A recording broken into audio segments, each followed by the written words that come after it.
This program is brought to you by Hungry Jack's and Bunnings Warehouse.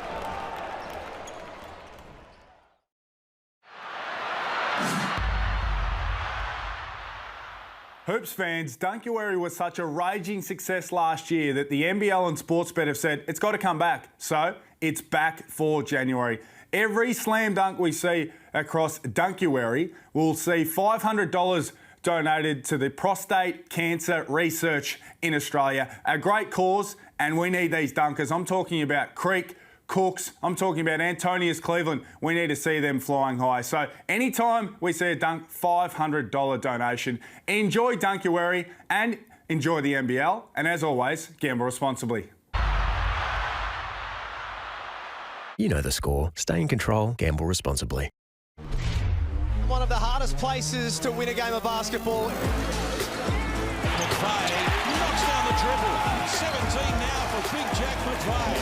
He does it all. He's a great player, great fit for them. This is what he needs. This is MVP form. Now they're falling. JackJumpers back in front. And from here, they're very, very hard to beat. Career high 9. Wow. Mitch Creek, one of the most consistent guys in the NBL. Brockoff open. Wow. That's his third. Here comes Creek. A little something extra. What's impressive, that man there, Scott Roth. Well, Happy New Year and welcome to Hobart, Tasmania, specifically to My State Bank Arena. I'll tell you what, the Taste of Tasmania Festival may be going on right now, but it's the JackJumpers who are going to be looking to feast on something just a little bit more tantalising in the southeast Melbourne Phoenix. This is only the second time this season that these two teams have matched up, and if the first game was anything to go by, we're in for an absolute cracker. It was Kyle Adnam lighting it up for 30 points in that first game. But I'll tell you what, Mitch Creek has been the man, the myth, the legend for the southeast Melbourne Phoenix since then, but it hasn't been all sunshine and rainbows for the Phoenix. They've been walking wounded for a majority of this season, and it hasn't gotten much better over the last couple of weeks. Luckily for them, crisis has been averted. Just earlier in the week, they were almost looking to postpone the game. All of those availables were sitting at almost unavailable, but it's the two names down the bottom of that list that I'm most worried about if I'm a Southeast Melbourne fan. Ryan Brokoff and Gary Brown. Gary Brown was the difference maker for this team when he came back into the lineup. But one man who's been making the difference all year is Mitch Creek. He's in MVP form, arguably playing the best basketball of his career, putting up unbelievable numbers with the help of Alan Williams down low. He's being up there with Xavier Cooks, Keanu Pinder, and if you want to win the MVP, you've got to have statement games. And a game like this, Liam Santamaria put it best. Double points, both of these teams vying for a spot in the NBL Finals. As you hear the crowd erupt behind me, this is the most loud venue in the NBL. The Tasmanian faithful are out here tonight, and it is backs against the wall stuff for the Southeast Melbourne Phoenix. Have a look at what Mitch Creek had to say after their unbelievable win over the Sydney Kings in Gippsland.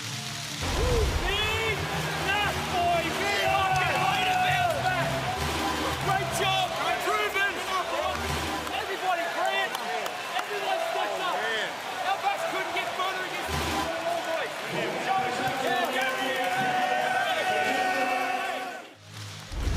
Well, that man right there at MVP form, he puts the team on his back, and he's going to need another back-to-the-wall performance to get it done, not only against the JackJumpers, but also against possibly the best and loudest crowd in the NBL. But for the JackJumpers, one man has been leading them from start to finish, and that is Milton Doyle. When he's on, the JackJumpers are on. He's had an unbelievable season so far.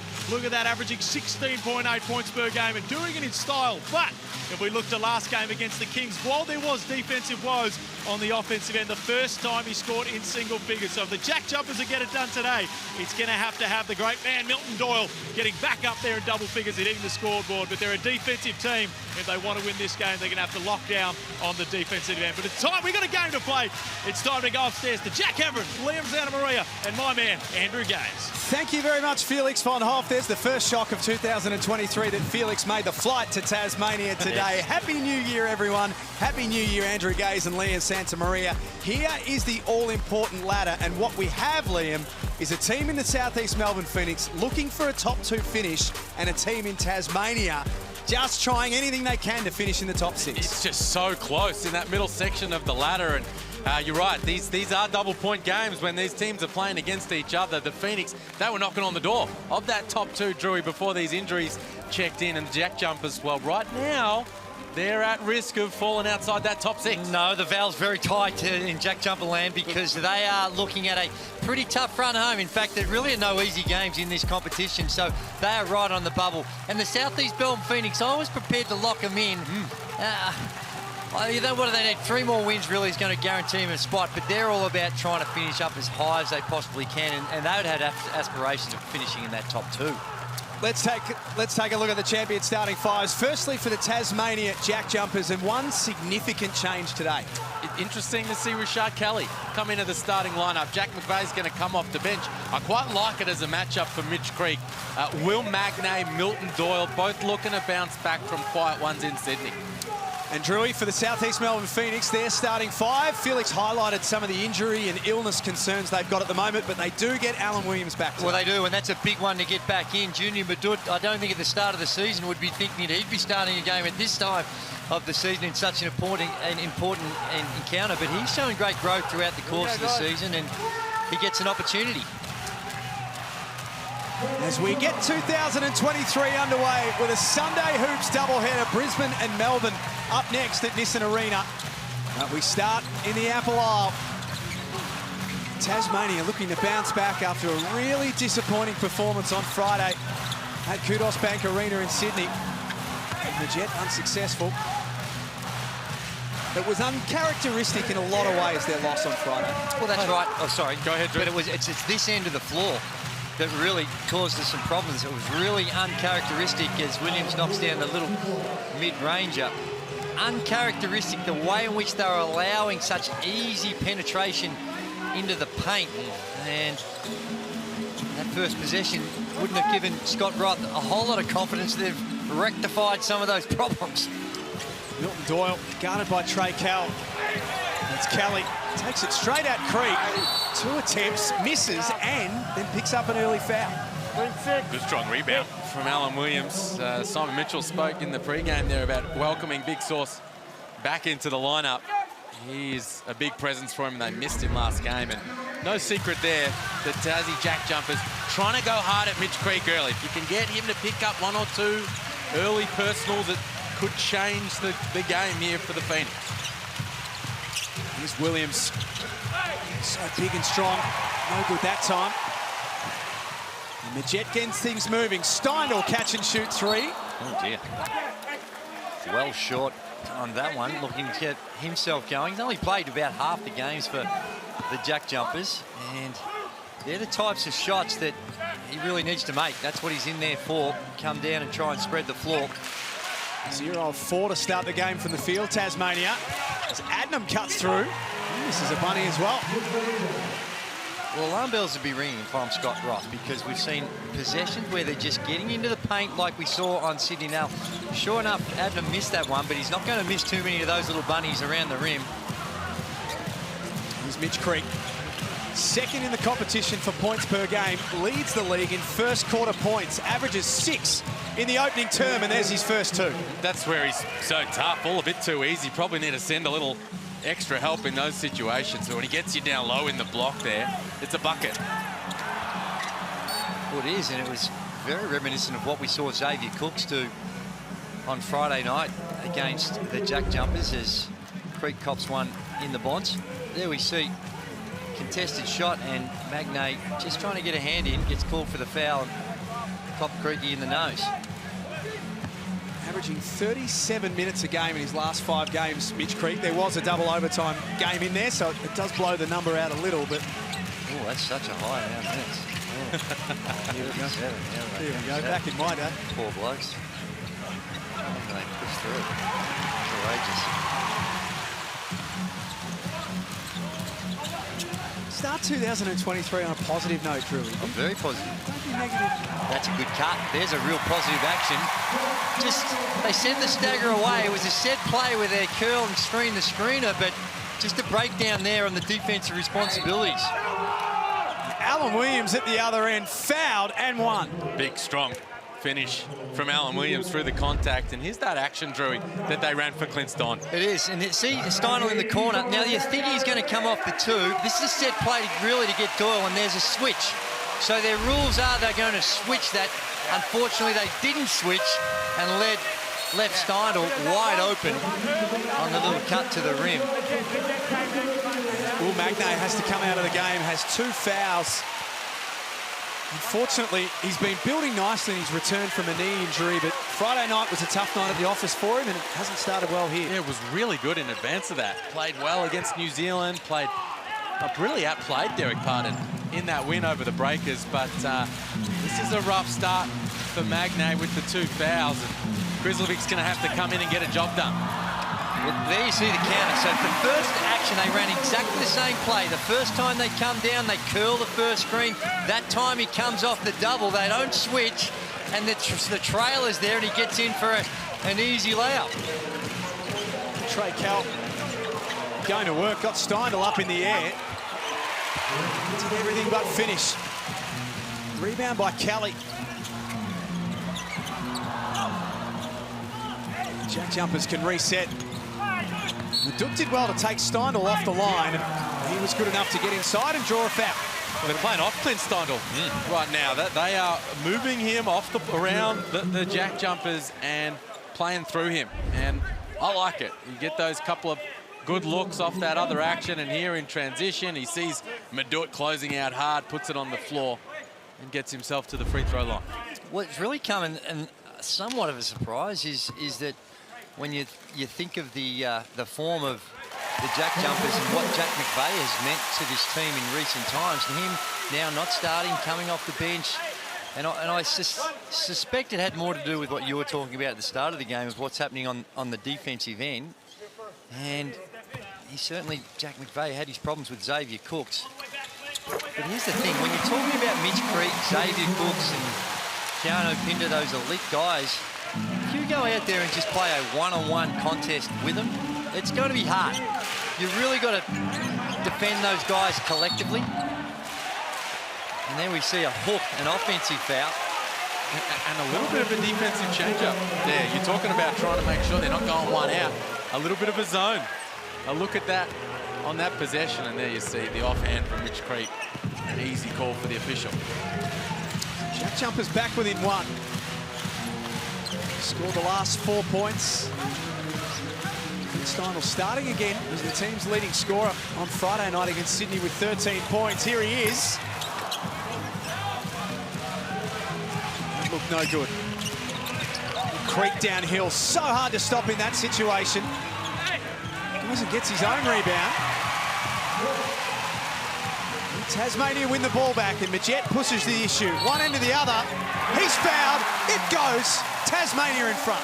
Well, I like it. The fact that you see what Southeast Melbourne are doing, they're pushing on the offensive transition every single play. Creek misses 1, and in fact 2 more than when you normally expect him to make. But on the counter to that, you get the rebound, and with the you attack them at the other end, and good play by Majet to get the rim and perhaps get an N1.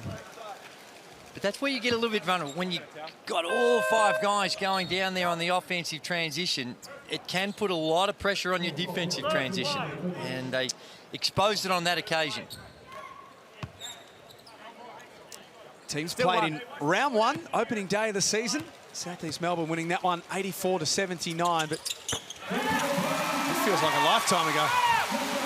It was a long, long time ago, and it was interesting, similar type of setup for the Phoenix. They had a bunch of guys out. Kyle Adnam played massive minutes. He had a 30-point game, and they got that win. So they're going to need more of that type of stuff, and a lot more of that from their main man, Mitch Creek, powering his way across the lane for the N1 finish. How do you stop that? Well, he's tough because he can go both ways. He's equally good off the penetration with his left and right, and equally good around the basket, finishing with the left or the right. So it does create a handful. And like talking about before, if you're just going to play a one-on-one contest, if you're just going to have one guy guard him and not be very Mitch Creek-centric in the way in which you're going to defend, and perhaps live with some things from the other guys, then you're going to be exposing yourself for him putting up a big number. First game of 2023 at a sold-out MyState Bank Arena in Tasmania. Thanks for being with us around the world in the Hungry Jacks NBL. Here's Owen Foxwell. Creek's pass. Intercepted. Well done, Milton Doyle. And Jack McVeigh in for his first minutes. Up top for Doyle. He's fouled and it goes. Oh, both ends of the floor. From their star import, Milton Doyle. Great hands down the other end. That was a layup for Dane Pinot right here. Good hands. Broke up the play. Look, he's on the deck, trailing the action, but gets up to his feet, catches, attacks the closeout, finishes through the contact. Well, it's been a rough start. 4 of 13 for the JackJumpers, but their intent to try and get to the rim and any sort of opportunity to push the ball, they're making the most of it. We've already seen an early 3-ball in transition by Steindl, and last couple of possessions of just attacking the rim. And they've got 4 free throws. In fact, if my memory serves me correct, I think they only had 6 in that first. 29-6 was the free throw count in game 1 early on in the season. Foxwell kept that alive. Phoenix going to give the ball back to Tasmania. Too long in the paint from Dane Pinot. Really good possession defensively for the JackJumpers. They sit off Ruben Tarangi, and then they hard close out on Kyle Adnam, and the turnover results. It's been 9 points to 3. This run from the JackJumpers to get themselves into the lead. Sean McDonald finish off with the left hand. Tasmania 4 of 14 for the field in the opening quarter. Adnam off the back of the iron. Dane Pinot with the offensive rebound. Phoenix reset. Pinot makes a mess of that. Tasmania just did enough to disrupt that set. I think Dane, in both those occasions, the first one he was down low, then kicks the ball out, and then on the next possession, he puts the ball to the floor and he's a metre away from the basket. I think he's got to at least be a threat to score. Go up there and just power it up rather than trying to dish those passes off. Doyle, great find. McVeigh, no good. Gets another opportunity. Doesn't miss a second time. Great job, Fabian Krizlovic. Timeout, Simon Mitchell, because the JackJumpers are getting some work done on the offensive glass. Checks in when Magnay picks up 2 personals and just does that. Just keeping the ball alive, the gritty stuff underneath the bucket, and Jack McVeigh cashes in. 14-10, Simon Mitchell, the coach of the Southeast Melbourne Phoenix, wants to have a chat about it, and he wanted to have a chat to us pre-game as well, and he spoke to Felix von Hoff about what's been a pretty challenging week off the court for this group. Yeah, well, I was going back through round 1 when we played Tassie last time, and it's kind of the same outfit that we had that night. So, you know, that night we saw a lot of Foxwell and a lot of Junior Madut and some Grant Tisovich. You know, I think those guys will come through and play a little bit tonight as well. But we're welcoming back Sauce into the lineup, so it's good to have him back too. Now, Dane Pinot brought contagious disease almost into the group. Is he going to face heavy repercussions for doing such? No, well, he's already not on my best list anyways. But no, Dane, he got crooked there for a few days. There's probably 4 or 5 of the blokes that had some symptoms, but Dane's the only one who turned the positive, so we're good to go.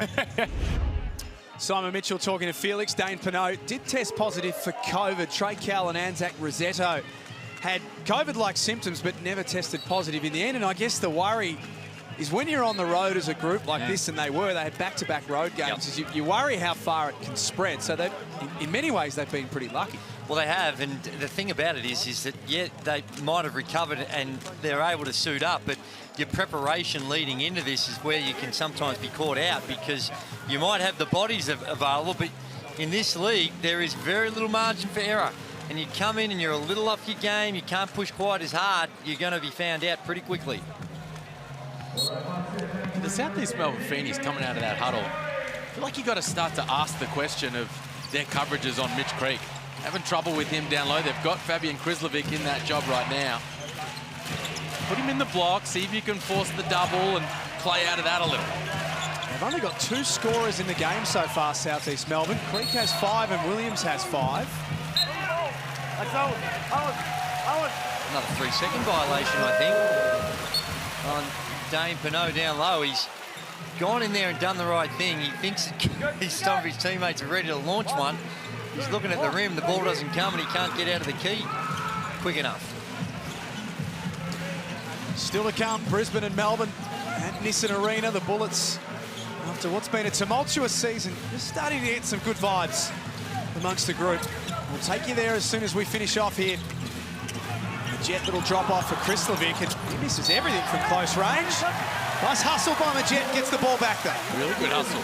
Getting acquainted with our crew there on the ground, and geez, it was a good find. Put it right on the spot for Krislovic, but won the ball back for his team.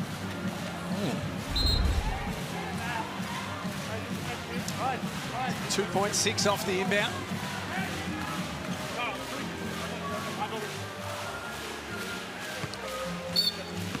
JackJumpers have started well. Trying to bounce back after Friday night's loss. Majet, a beautiful pass inside. Tipped in by McVeigh.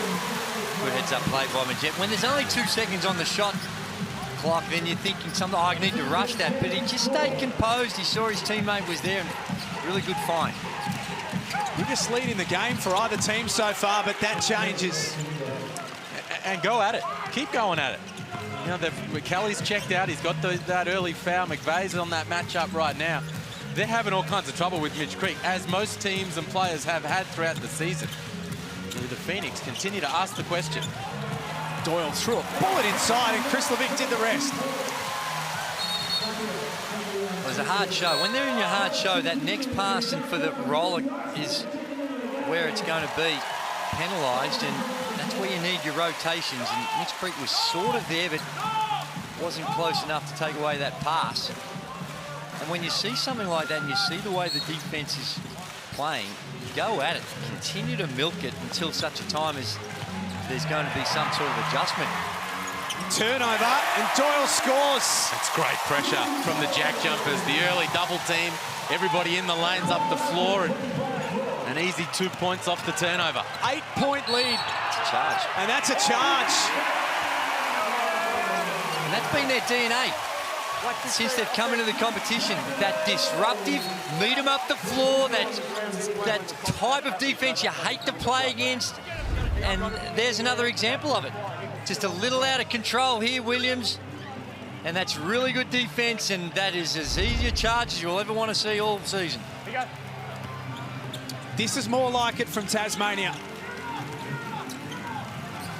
4 wins, 4 losses on their home floor this season. Got a couple up their sleeves still to come. Every game so important for them. Look, Doyle had it knocked out of his hands. And Tisevich for 3. He's off the money as well, and it'll be a Tassie ball. It's a bit of a funky group that the Phoenix have on the floor. We talked about the guys who aren't playing. Gary Brown, Ryan Brockhoff throws their lineup into disarray, but geez, I'm not sure we've seen much of this 5-man lineup over the course of the season. Foxwell and Tisevich, Ruben Tarangi in there with Kel and Alan Williams. Still only the 2 scorers for the Phoenix. Doyle starting to cook now. He's got 7 in the opening quarter. And that's what happens. We saw earlier on, we were talking about the hard show. That time there was nothing in a drops type situation, no help, and with the stagger screen going on the weak side, the defense is engaged and not there on the weak side to help. Good pass by Foxwell to find Williams down low. Really good pass. Doing the hard work down low, Alan Williams to seal up. And Owen Foxwell just floated it in there beautifully. Perfectly weighted and gave Alan Williams a chance to go and get it, get himself an M1 opportunity. Oh, this competition on your screen right now is an absolute cracker. Belter. Enter now. Start 2023 the right way. You could win the trip of a lifetime to the US. You meet Shaquille O'Neal. Flights, accommodation, spending money's all included. Wow. Geez, you're going to need a bit of spending money if you're going to take the big fella out. Look at the fine print too. The entry's closed end of this month. Yes, sir. So you need to get going. Make sure, scan the QR code and get yourself in the mix. Oh, don't worry if you miss out on that. We've got a number of trips to the United States that we've got on offer here. Oh, Isaac White straight into the game and puts the lead back out to 10. equal game-high lead for Tasmania. This is unravelling for the Phoenix. White, same spot. Got it again. Fouled as well. Look at those scenes at My State Bank Arena. It's the extended pressure. Southeast Melbourne not handling it well. Here we see straight away. And that's where the pass back to the inbounder was on. You whip it around there, but you just get caught up in the moment in the pressure. And not only that, compounded by the potential 4-point play, fouling the 3-point shooter. It's where you think of your personnel, where it really comes in, and not having Brown available, where he can just a little bit more composure in that backcourt, a little bit more ball handling. But it hasn't been all that well, and they haven't looked all that comfortable dealing with that pressure. Foxwell drives. Tassie again defensively stand up. They've been too much for the Phoenix in this first term. McVeigh catch and shoot. Bodies flying in everywhere. And it was a couple of minutes ago that Mitch Creek checked out of this game, and things have gone well and truly pear-shaped horribly for Southeast Melbourne ever since. So you talk about Gary Brown not being there for that composure in the backcourt. It's also the absence of Mitch Creek as a guy you can flip it back to, and he can handle the ball and advance it down the floor. There he is chatting with assistant coach Craig Simpson right now. Just his presence out on the floor, sorely missed right now, as the Phoenix have committed 8 first-quarter turnovers. And that's really the major contributing factor to giving up 29 points to a team that only averages in the low 80s. What do they average? 83. Low 80s. It is a mighty start by the JackJumpers that's been giving a lot of encouragement by the Phoenix with those 8 turnovers. It's a 20-5 run for the JackJumpers here. Well, prior to that free throw, from Williams. We talk about it all the time, how hard it is to win in this venue. Jeez, he's got great hands, Owen Foxwell. He doesn't play a big amount of minutes, but he always racks up some steals when he gets out there. And there in the backcourt, just makes a nuisance of himself. Reaches in, pokes it loose, wins the ball back for his team.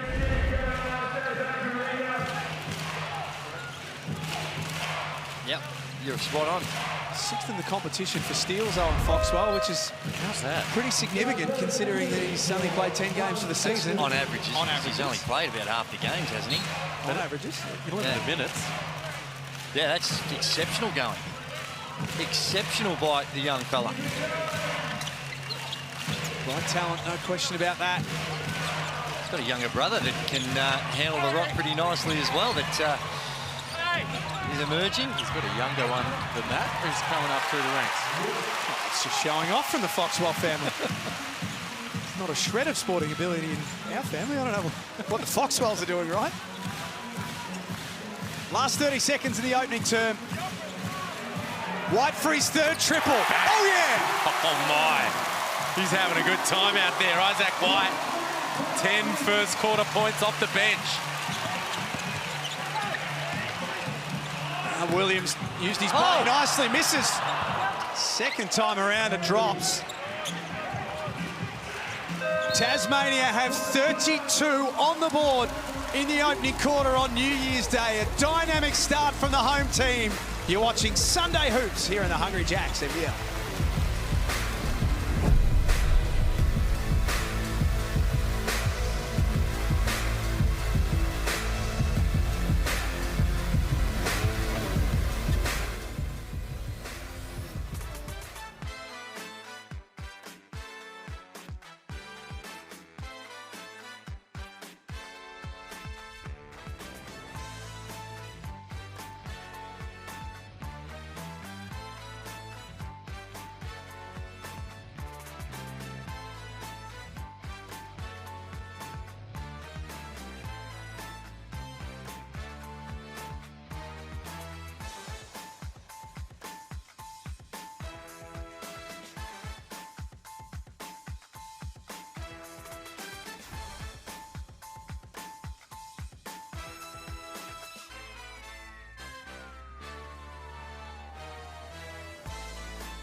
New year, new attitude for the Tasmania JackJumpers. They came out all guns blazing in the opening term, have 32 points to 18. Significant lead, and they are firing on the offensive end of the floor. This was much more like it from the JackJumpers. We didn't see this the other day in Sydney, and look at the party that they're having on the bench as Isaac White lit the place up in that opening quarter. 3 triples from him, and they have launched themselves out to a 14-point lead. That is as good a quarter of basketball as I think we may have seen all season from any team. You can see there what that 32 points means. Tied in round 3 with the 36ers for the best first quarter of the season. What it also said is Mitch Creek cannot come out of the ball game. He's got to stay in there, and just, if he runs out of gas, so be it. But they looked really poor when he was taken out of the game. And sometimes that can just be a coincidental thing, but I don't think it was in this particular context. So he plays every minute from here on in? I would. 100%. He's been averaging 37 or whatever you said it was, Jack. It's that little couple of minutes. He was only out for a couple of minutes, and it just transformed the game. And you can find other ways to get him some rest. A few timeouts here or there when you need it, just to give him specifically some rest, and maybe some of the defensive assignments that you can give him less responsibilities. A way in which you can pace yourself in order to be able to maintain the energy.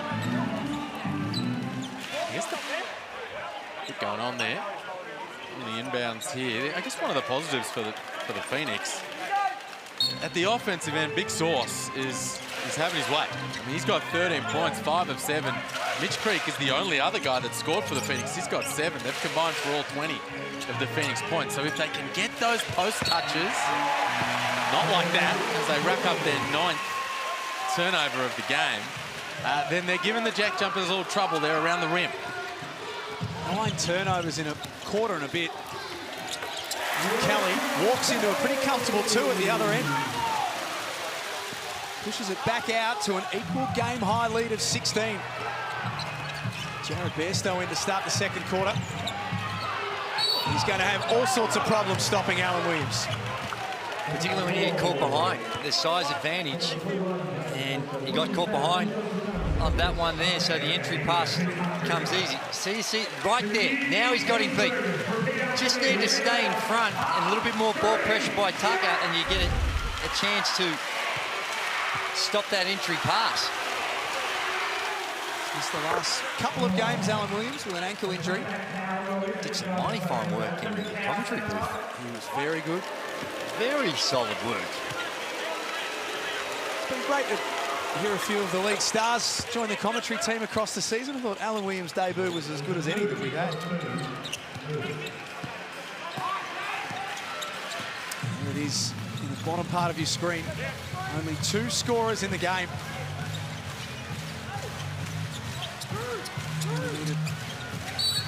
Much more even spread. Oh my. Offensive foul on the JackJumpers. Kyle Adams sold that one. There was a lot of contact. When the defender's bumping and when you're trying to get to your spots and you just got a little bit of hand action, just not sure the balance is always right between the offense and the defense. Here's this extended pressure. Forces another turnover. They are not handling it at all, Southeast Melbourne.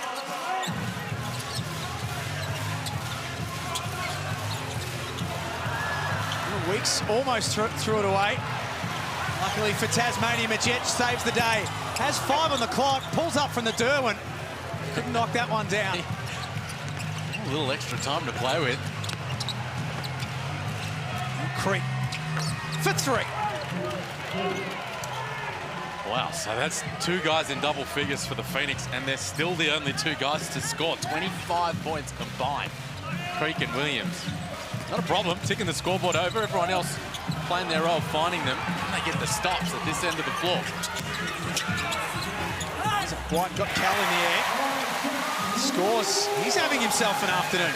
Yeah. And the formula's right for the JackJumpers. They lead it by 13, but it's one where you, defensively, you can take the view, well, let's make someone else beat you, or do you just continue as things are going right now and say, hey, if we've got to live with these two guys going up and no one else scores, then we're going to be okay. What do you think? What would you be thinking if you were Scott Roth as we take a look at the Amy replay? That's a nice pass behind the back, the kick out. You can see they have made a slot. There's the extra body, Jarabesto coming across there to double to get the ball out of Mitch Creek's hand, but they quickly managed to get it back there, and he drills the triple. So just back to that point, Drew, is that okay? I guess if you're the Phoenix, can you live with two guys doing virtually all of your score? Well, right now, I think you can, because as long as you keep the scoreboard ticking over. The fact they've got 10 turnovers is their biggest issue right now, and down the other end of the floor, they are not dealing with the motion and the ball movement of the JackJumpers, but yeah, like Creek and they can keep doing it, keep going to him in those set of circumstances he deals with, and he puts points on the board, because between the two of them, him and Williams have been super efficient. But down here, another example of a, well, not easy, but relatively easy too. Doyle's into double figures now. Only had 9 on Friday night. It was only the 3rd time of the season he'd been in single figures. Mitch Creek with another 2. This is bizarre. It's unusual. You certainly don't see this. The first 29 points for the Phoenix all scored by those two guys. Doyle finds Bairstow. Offense scores from underneath. Offense is not their glaring problem right now. It's the ease at which the JackJumpers are getting their scoring opportunities, which would be of the biggest concern. Oh, He certainly did. He's got a right smile on his face. Junior Badut, he got away with one. White finish, should be on the line for 2. Let's take a look. Oops. Just faked one way and then jumped the other way. That is a tough to figure out how you missed that. Meanwhile, how's the first quarter contribution from this guy? Isaac White getting extra run here because he's playing so well, and it's keeping the captain, Clint Steindl, on the bench. He hasn't checked back in since he came out after the opening 4 minutes. And Isaac White is playing that role right now, and he's doing a really good job of it. And thanks to Latrobe Financial, there's $50,000 of guaranteed money up for grabs this season.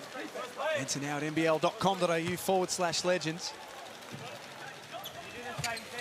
White makes both. Hadn't had a 3-point attempt in his last 2 games, Isaac White. He's a perfect 3 from 3 this afternoon. They are at 6s and 7s in the backcourt right now, the Phoenix, against this JackJumper pressure. Tassie getting their hands to a lot of these passes and causing disarray back there. No Gary Brown still today, missing with a calf injury. Still at least 3 or 4 games away. Offensive rebound by Junior Madut. Stepped out of bounds. Out of bounds, yeah. Ryan Brockhoff also not playing today for the Phoenix, but the good news for him, did some one-on-one training a couple of days ago. There's a 50-50 chance to play Wednesday against the Sydney Kings at Kudos Bank Arena. So good news there, potentially for the Phoenix, but they've got to find a way to crack the code of this game first. He's so important to their squad. We saw last season how quickly they fell away. And once he got injured and they weren't really able to get the train back on the tracks, and had the loss to Adelaide last game and trailing double digits here, they would be really keen to welcome him back to the lineup as soon as possible. 45-32, Krislovic rolls to the cup. Mitch Creek, 14 points, and that's rebound number 7 in less than a half of basketball. That time, though.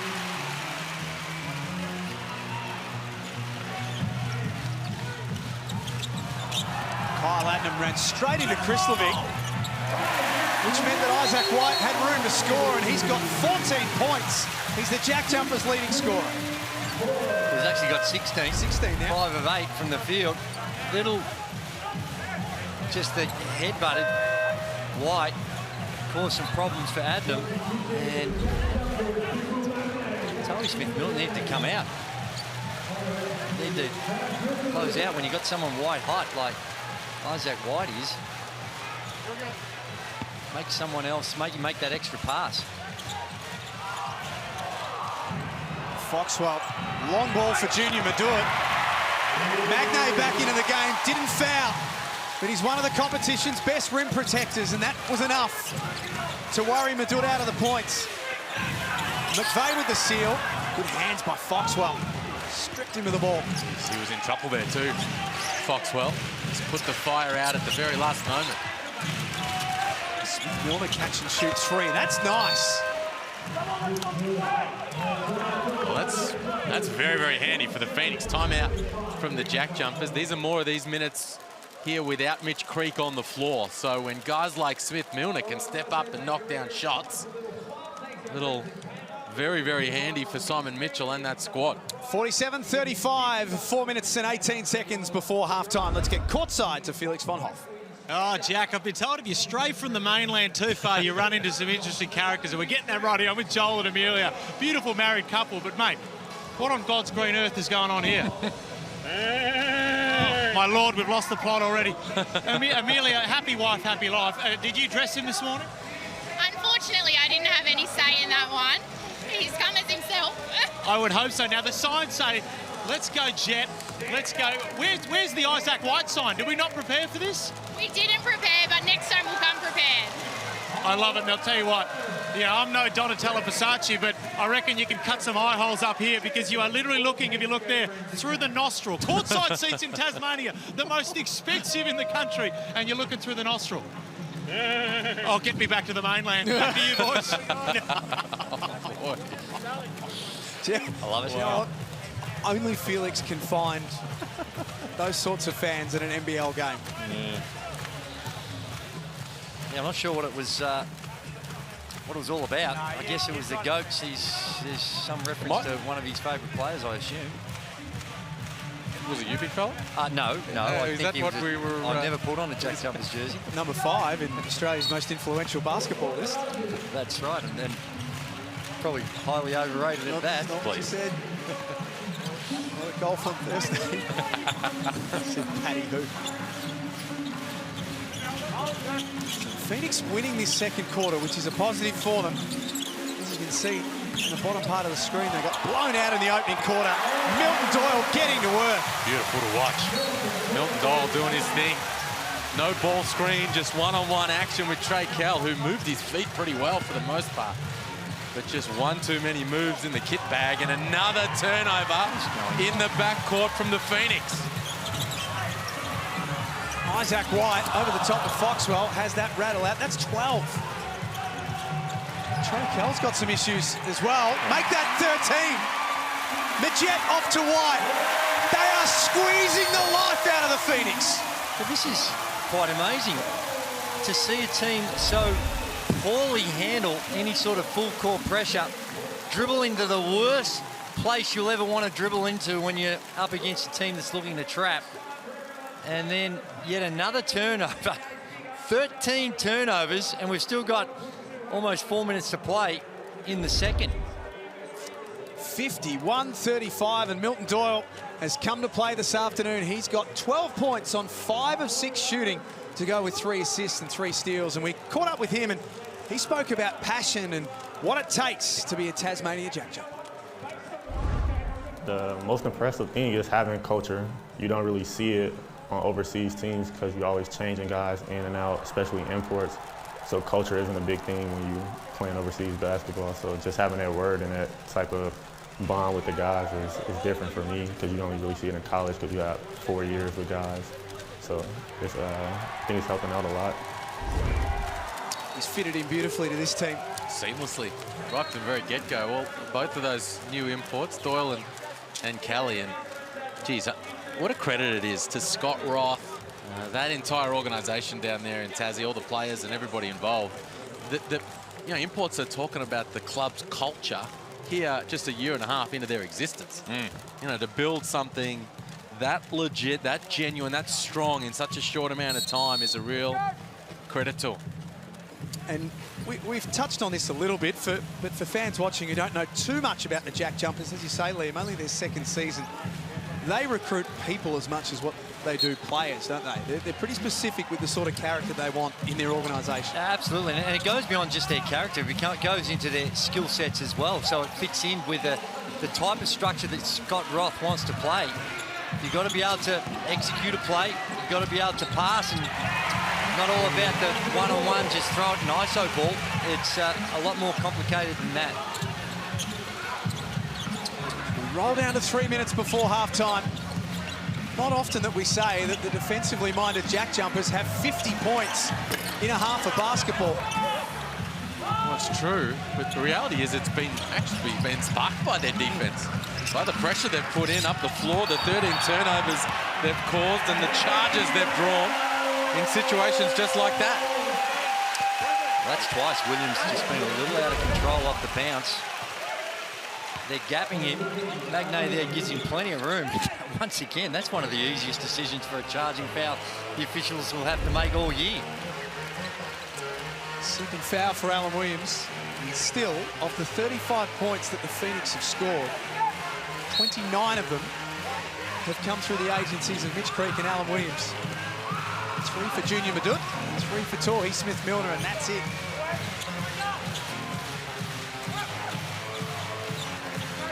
It's a big mount to climb for the Phoenix. Magnay upstairs, couldn't tip it home.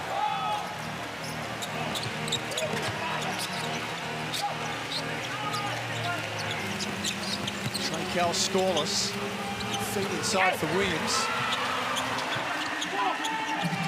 Foxwell left open for 3. Nice hit, young man. Here's the challenge for the Phoenix. See if they can close out this second quarter with something of a little run here. See if they can cut it into single digits by half-time. Get a couple of stops, some scores, and have something to feel good about.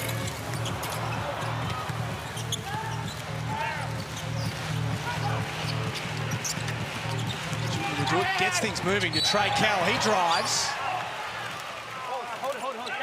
And has landed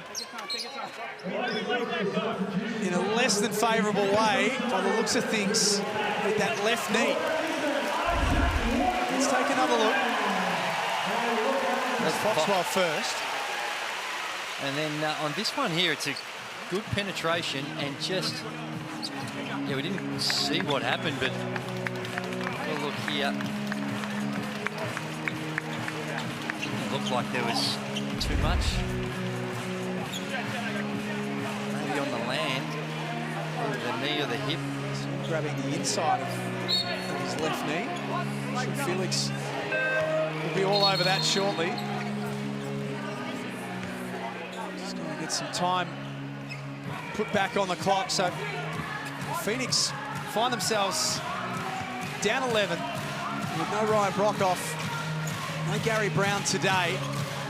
Dane Pinot just recovering from COVID, and now Trey Kell out of the game with a knee injury. It's been a tough afternoon at the office for him. Just walks into a free throw. Simple action. You got the big running into an on-ball screen, and well and truly in that deep drops situation. And you need, if you're going to do that, the effort and attention you need, Kyle Adams needs to have to get over that screen. See, they're running into it here. Williams is way off. So then Kyle Adams got to just get there a little quicker if that's the type of defense you're going to play. To me, that's too deep. Way too deep for Williams. Even if you're in that drop situation, just to walk into it. Almost an uncontested free throw. I mean, Kyle Adams did his best to try and be a little distraction coming from behind, but that was way too easy. Foxwell misses the first. As Simon Mitchell has just been issued with a behaviour warning as well.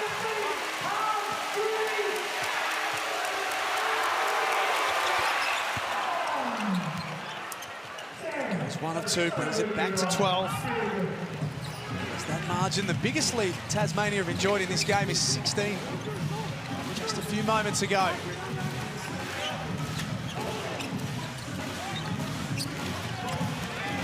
Doyle inside for McVeigh. What a pass. Beautiful pass. Just kept it that count extra Milton Doyle as he drew the defense towards him.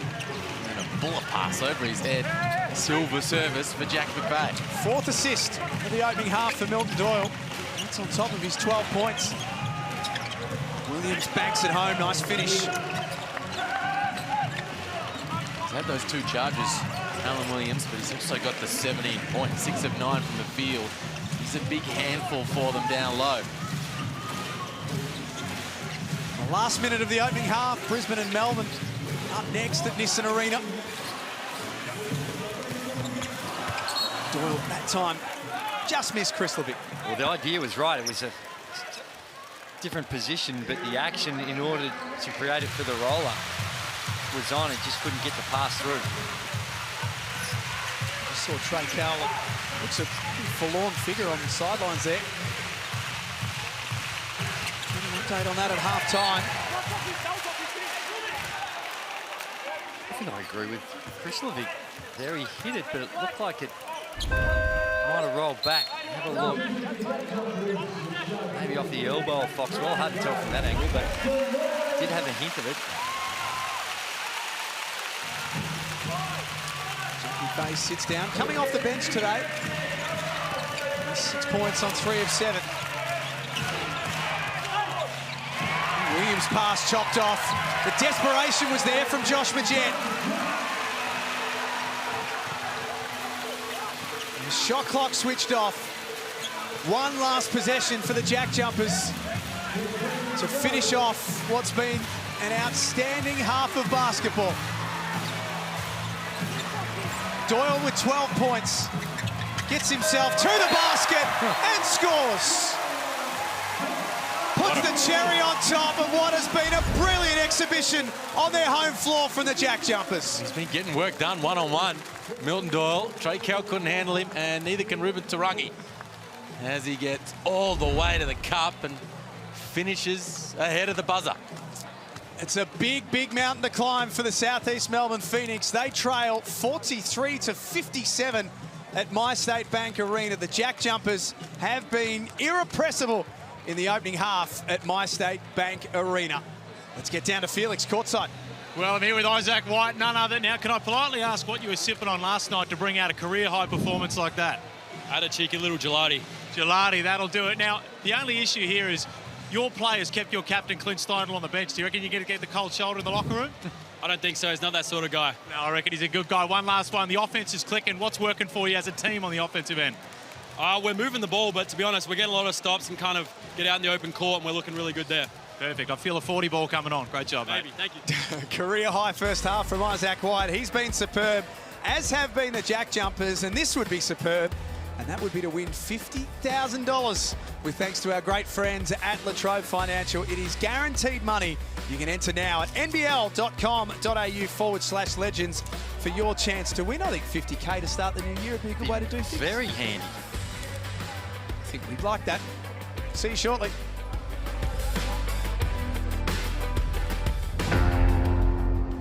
My basketball journey began in Fredericksburg, Virginia. I was a young guy. I was like 4. Playing on a 6-foot hoop, and I just dominated. Get 5, they call me Baby Shaq. So I went to college at the University of Wichita State. After that, I started my professional year in Russia. I went from Russia to Italy, Turkey, France, and now France to Australia. The toughest moment of being overseas is the grind, you know, being away from family for 10 to 11 months. To level up, you really got to separate yourself. Then confronted by Kelly, threw it out of there. Time for Rashard Kelly to step up. Wow. The way I stay locked in is just continue to enjoy it, continue to have fun with basketball and challenge myself every day. Oh, how's Rashard Kelly go with the right-hand jam? I don't like being comfortable with what I do. Rashard Kelly! Got everyone up in the air for Kelly.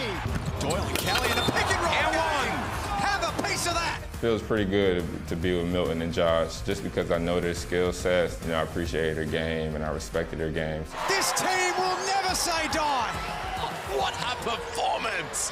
This has been from Tassie. Nobody wants us to win, or nobody sees us to win with a chip on our shoulder. We don't have to be on social media talking about it. We just go to work every day and handle business. And I have a real good feeling about this team and what we can achieve this year. Never say die is not just a saying, it's a way of life for the Tasmania JackJumpers.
Dunkueri is back and bigger than ever, but it wasn't always this way. In fact, it wasn't anything special. Fortunately, dunking has improved over the years.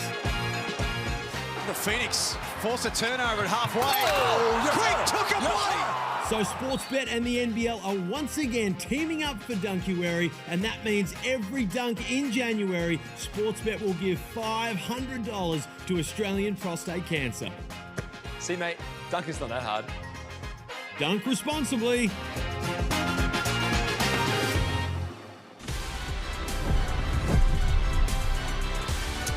It's halftime at Kudos Bank Arena in Tasmania. The first game, Kudos Bank Arena, My State Bank Arena, I should say. We've got so many good ones around the country. First game of 2023, and the Tasmania JackJumpers have got a really good lead over the southeast Melbourne Phoenix.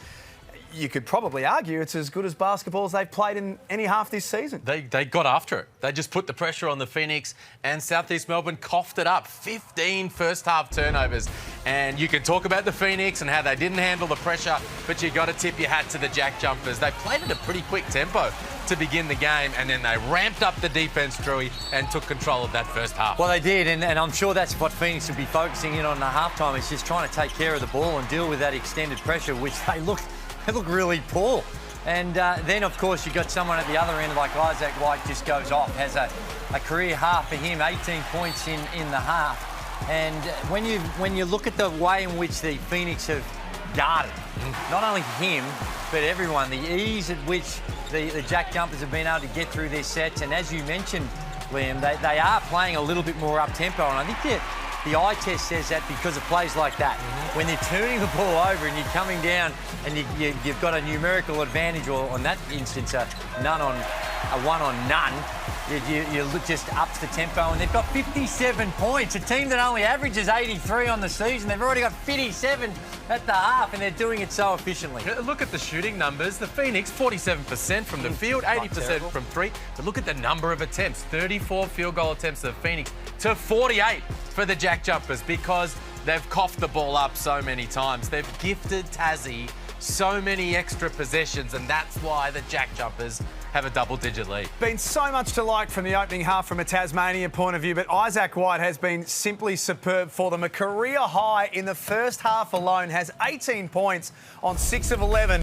One thing we know about this little man with the mullet in the back is when he catches fire, he's a hard man to stop. Yeah, I saw him play for Stanford 3 or 4 years ago when he came out, and this is what he was doing. And this is what he's been renowned for as a junior. He can light it up from the perimeter, and when he gets his eye in and gets a bit of swagger about it, and then combine that with the three-point shooting and just being opportunistic in the right place at the right time. He's had some really good penetration on the rim, and not a lot of help. You see a couple of baskets around the rim, a little mid-ranger, and then of course the three ball has been dropping for him. So it's been a fantastic contribution he's been able to make to help his team tonight. Still to come this afternoon, Brisbane and Melbourne. That's where we're headed next at Nissan Arena, an important game for Melbourne United. No question about that, but this is what I was talking about earlier, boys. So the Latrobe Legends financial competition is as good as it gets. $50,000 up for grabs. Just here's some of the practice entries right now. Just step up, knock it in from halfway. Put your video together, Drewy, and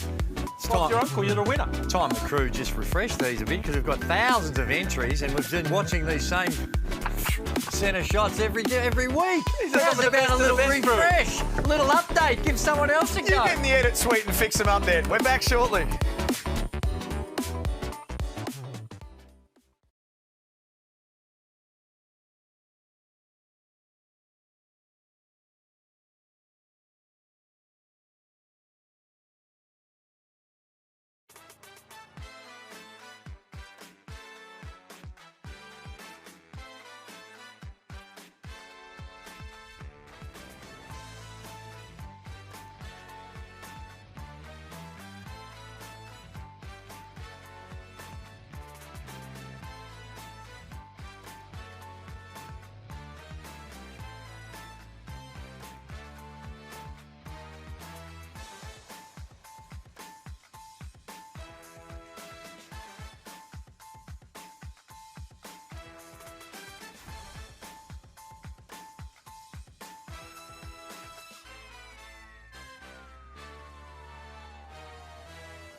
Happy New Year to Hoops fans all over Australia and, in fact, all over the world. You're watching Sunday Hoops here in the Hungry Jacks NBL. The Tasmania JackJumpers leading 57-43 at My State Bank Arena in Hobart, Tasmania. Liam Santamaria, Andrew Gaze, Felix von Hoff, courtside, contemplating growing a mullet in honour of Isaac White. It's the first day of the new year. What do the Phoenix need to do, Lee? Well, they need to look after the ball, primarily. Get it into his hands. Alan Williams, Mitch Creek, those guys around the rim have been getting things done this afternoon. But first and foremost, that's what they would have been talking about in the locker room. How do we handle the extended pressure? And Owen Foxwell comes out into the group to begin the second half with Trey Kell dealing with that knee issue. How important is the first couple of minutes here, Drewy, particularly for South East Melbourne? Yeah, I think, well, this entire second half, when you're giving such a head start, 14-point head start to your opponents, you want to try and get this back to manageable levels as quick as you can. And right now, all things considered, they couldn't have asked for a better start. They've got the points and had a good scoring opportunity they missed, and now get a turnover themselves. Trey Kell, if you have just joined us, left knee injury in that second quarter. Not out there to start the third quarter, as Liam mentioned. Nice touch from Adnam. That's one guy who could chip in, help out a little at the offensive end. Kyle Adnam, who mentioned the 30-piece he had against the JackJumpers in round one. Played really well their last game against Adelaide, had the 18 points. That's his first bucket right there of the afternoon. Now, only had 3 field goal attempts, 1 of 3 from the field.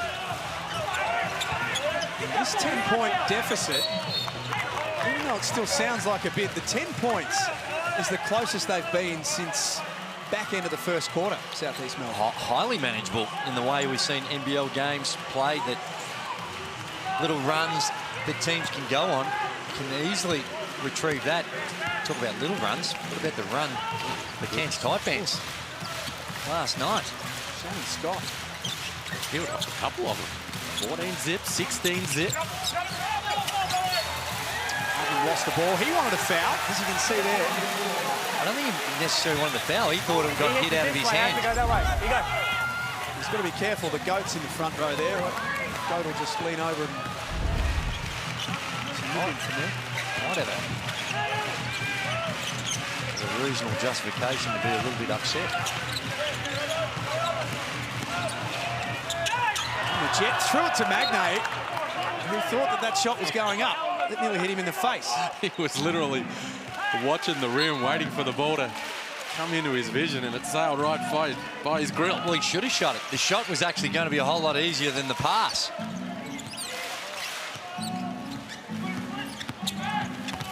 Adnam trying to get down low. Well, Kyle Adnam has been given a tap on the shoulder and said we might need a little bit more production, because he's come out, he's made one, and an aggressive drive with the turnover, and then he has another go at it. Doesn't generally need a lot of invitation either, Kyle Adnam. Happy to turn up to the party without an invitation. Well, the other element of that, but both these teams playing these point guards for the pass. Now you see that's where the deep drop coverage is in place from Alan Williams with Josh Majette. They're inviting his pull-ups and floaters and the like. And Kyle Adnam often coming off those ball screens with similar opportunities as they stay at home with Alan Williams, the JackJumpers, or stay at home with Mitch Creek. Alan Williams and Mitch Creek, 19 and 14 respectively, as Owen Foxwell left open. It's back to 7 points, and Scott Roth has seen enough. Well, the young fella just casually walks down, goes way under, not through third man, through fourth man, goes underneath the defense as well. And that is an open invitation for a guy that already made one in this quarter. And although his percentages on the year don't necessarily jump out at you, if you know basketball, you know he's got the capacity to knock down the 3 ball. You can't give him that much of an invitation to let it fly. 7-0 run to start the third quarter for the Phoenix. That's the closest they've been in quite some time. And there is the coach, Simon Mitchell. He caught up with Felix von Hoff pre-game. And well, he's the coach of a team here in the Hungry Jacks NBL, Simon Mitchell, but he's also an avid music fan, as we found out. Start one, sub one, cut one. Guns N' Roses, Slipknot, or Motorhead? Start one's definitely Motorhead, greatest band of all time. Slipknot can go to hell, they're no good. And Guns N' Roses will be coming off the bench. Love it, thanks, mate. Cheers. What would you do, Drew, if that was Well, that surprises me because when he was emerging, coming on, just got his licence and he was trying to make his way through the Melbourne Tigers and he'd rock up to the practice court. He had the KISS number plates. Right. So he actually had KISS number plate.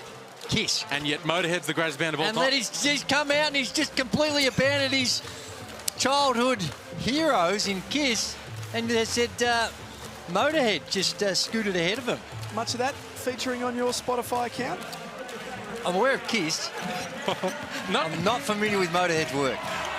Oh, they changed jerseys at halftime. They've gone in and they've just switched it around because that is an uncharacteristic turnover by the JackJumpers in the back court. Well, Magnay puts that one out. And then Majet threw it onto the leg of Adnam. That's inspiring stuff from Magnay. Last line of defence at the rim. Creek thought he had an easy finish. Magnay times it beautifully. Sends it away. And then the hustle from Majet. Watch the hustle here from Majet to win the ball back from his team. Off Kyle Adnam's leg. Let's get courtside to Felix von Hoff. An update on the injury of Trey Cal. Yeah, the injury woes just get worse for the Phoenix. Trey Cal out for the game, definitely. Looks to just be a knock to the knee, though, so maybe a bone bruise, something like that. So nothing major, but definitely out for the remainder of this one. Well done, Felix. So not good. Not only in the context of this game, there you can see Trey Cal, but they had the ladder-leading Sydney Kings in Sydney on Wednesday, potentially without Trey Cal, Ryan Brockhoff and Gary Brown. It's a difficult proposition at the best of times. That'll be a flop warning on Foxwell. McVeigh for three. First points of the third quarter. Yeah, that's a worrying sign. If I'm Foxwell and I'm trying to guard door down low, you just cannot play behind and just hope that you can flop your way through it.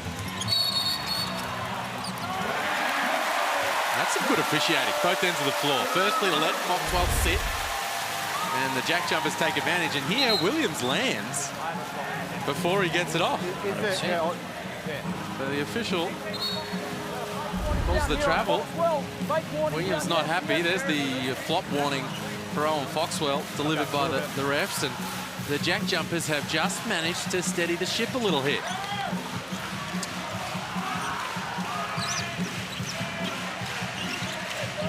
Foxwell might have a few lessons on the art of flopping as well, because that was a really poor effort at flopping. Who do you think should assume the professor role in that process, Drew?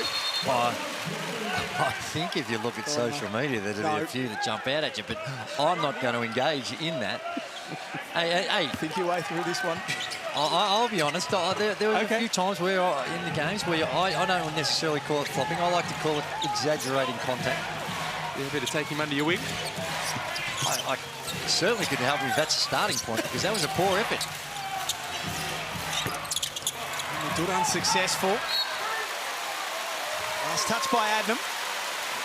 Tasmania ball. They lead by 12. Shooting clipping really nice for the home team. 48-41, 100 for the afternoon. When you combine that with the amount of extra shots they've taken, double digits, the differential there. The free throw attempt's pretty similar, so therein lies the reason for the double-digit lead. White, their leading scorer with 18. Williams, the leading scorer in the game. He's got 19 for the Phoenix. Majet gets to his spot. And there it is. That's the shot that's going to be available for Josh Majet. And right now, he's knocking it down. Again, it's Williams in a deep, deep drop on that. That really makes it hard on your guards. They're trying to fight over the top. And Williams down here does some... Oh, he can't finish it. Has 3 goes at it. Pads the O boards. Stats. Eventually comes up with it. But with these guys that JackJumpers have got, you've got to be able to meet them a little higher. Will be a foul. That'll count. And that'll also count. Williams with his 3rd foul. McVeigh with the N1.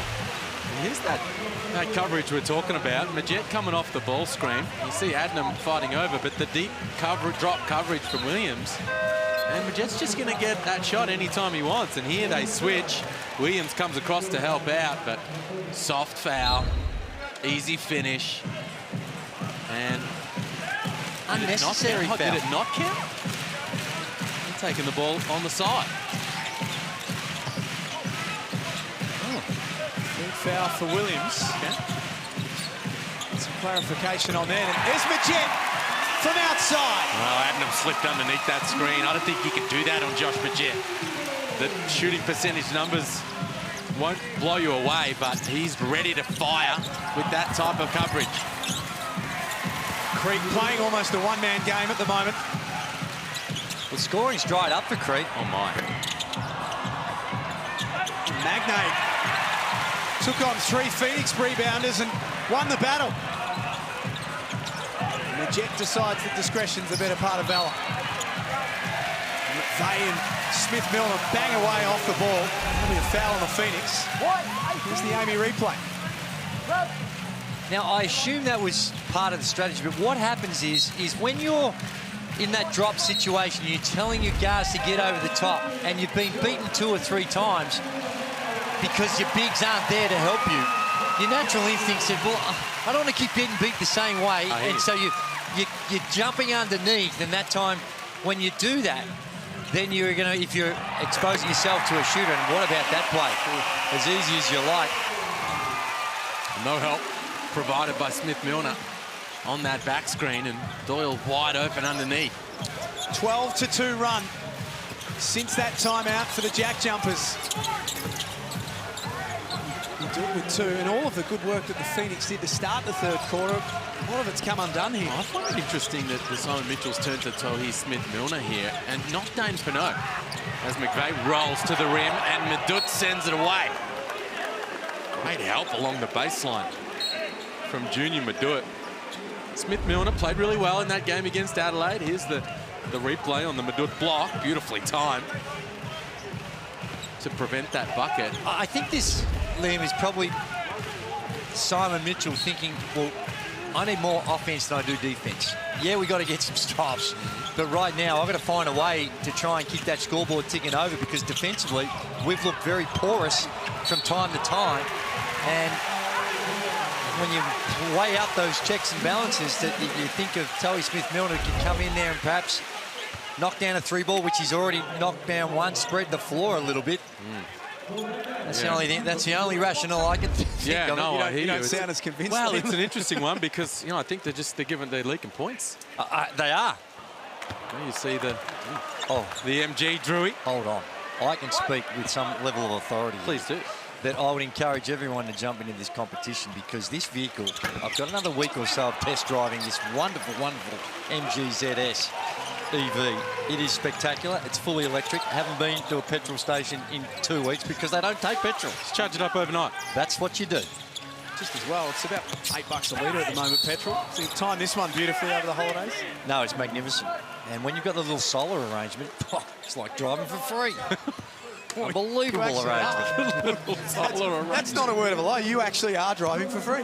Well, in every sense of the word. And the fuel coming from the good Lord in the sun type setup.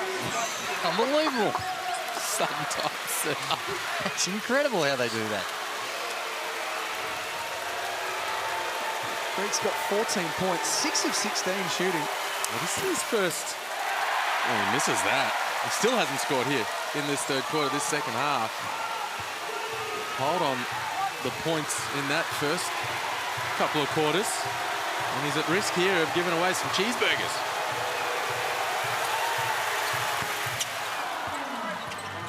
Solid. 69-55 at MyState Bank Arena. JackJumpers 10-9 on the season. I think that for top 6, there's a fine for Doyle, and the finish, and the foul. Really good execution from Tasmania. Little guard-to-guard splits action. You see here the catch from Krislovic, McDonald, and Milton Doyle. And the beautiful read from Doyle as he back cuts it was like the defense and scores at the cup. It was like the instruction was Kyle Adden, well, you're just going to try and top block that and don't let him come over the screen. And Madut might have missed that play, and he's the one that was there that's supposed to help, because Kyle Adnam, high basketball IQ, that was fundamentally not good defensive stance position if you're just talking about jumping the ball and keeping staying between the man and the ball. This lead is 18, which is the biggest it's been at any stage of the afternoon. Foxwell with a chance to cut that back from the free throw line. Well, you're spot on in regards to the response by the JackJumpers. When they cut it to 7, there was a timeout, and out of that timeout, they turned it over, and they weren't able to capitalise on it. They weren't able to make the cheapie. But since then, it's been all JackJumpers. For every dunk during the month of January, with thanks to Sportsbet, $500 will go to the Australian Prostate Cancer Council. Great cause, that one. 2 missed free throws. Courtesy of the Phoenix, the code word is rise. If you're a Tassie basketball fan, start the new year with a burger. Well, the giveaways are just flowing. Right now, Dunkuary underway as of today. And there's Owen Foxwell feeding the apple aisle. And Doyle filling his afternoon up as well. That's 22 on 9 of 12. And this thing is blown back out. 20-point margin all of a sudden.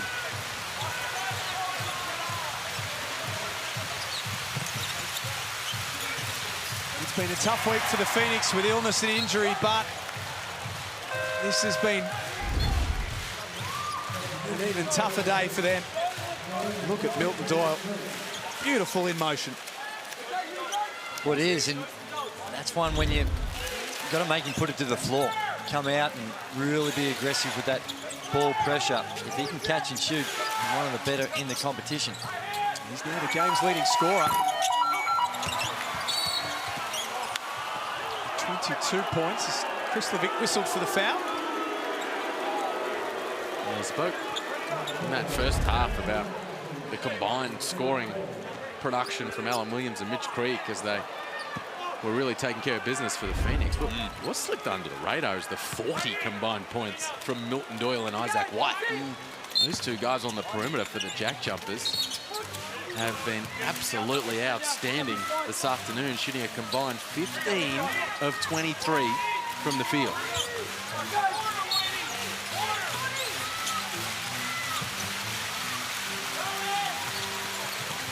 A 20-point deficit. Puts the ball on the floor. Williams does likewise, but Smith-Milner set up camp inside the key.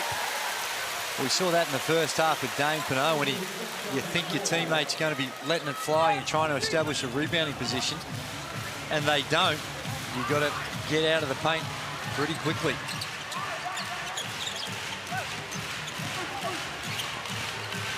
Sean McDonald gets a score today.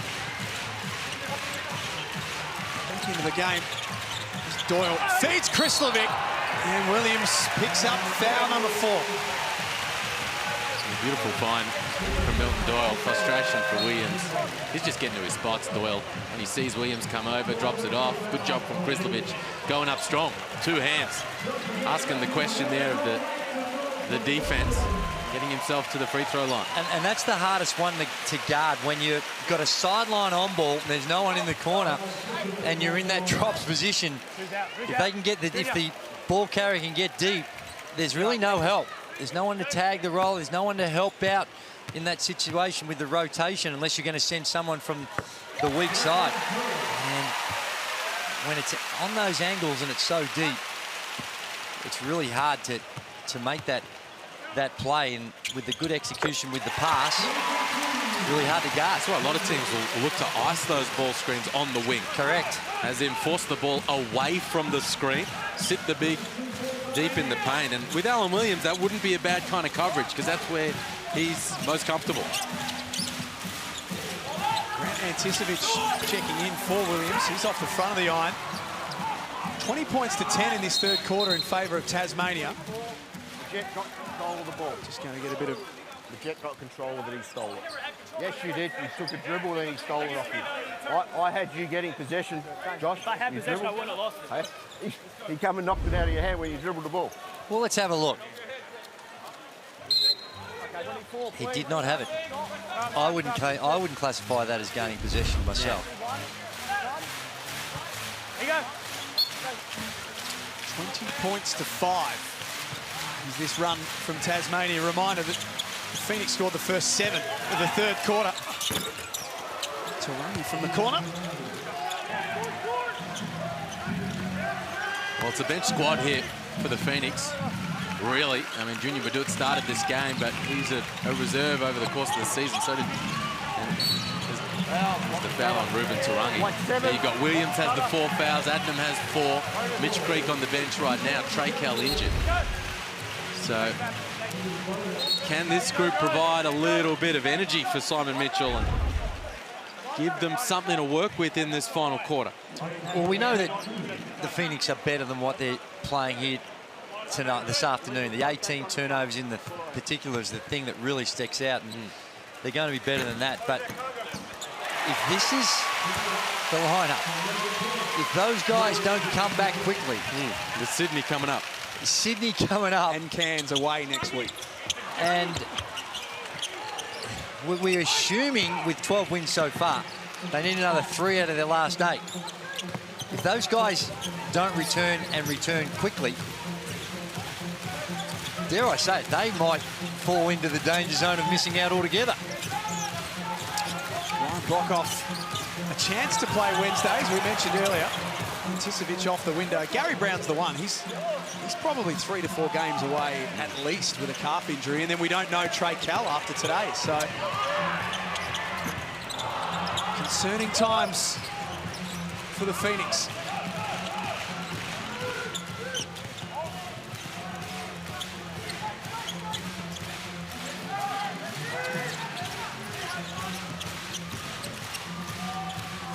Dut's pass inside was telegraphed, and Kristlovic knocks it away.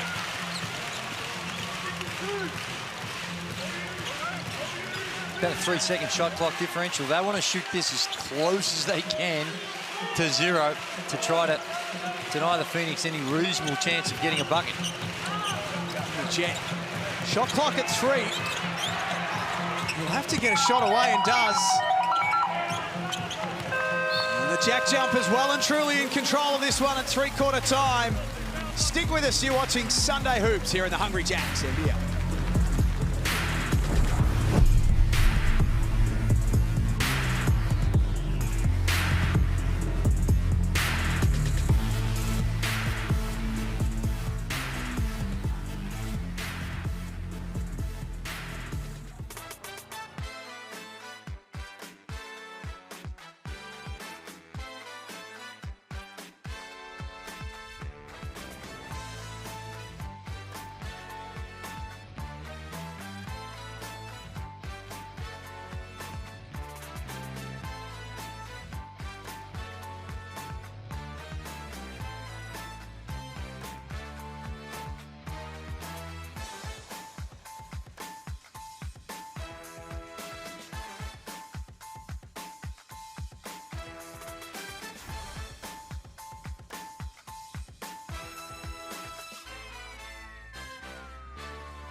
This is Sunday Hoops in the Hungry Jacks NBL. The JackJumpers leading by 18 points on their home floor to start 2023. Haven't taken their foot off the pedal at any stage in the game.